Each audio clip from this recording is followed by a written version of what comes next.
నమస్కారం అయ్యా. నమస్కారం. పిలిపించారట? మన ఊరి శివాలయం కట్టిన దగ్గర నుంచి నిత్య కళ్యాణం పచ్చతోరణంలా పూజలు జరిగేవి.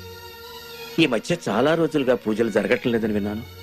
మన ఊరింత పచ్చగా సస్యశ్యామలంగా ఉందంటే అదంతా సర్వేశ్వర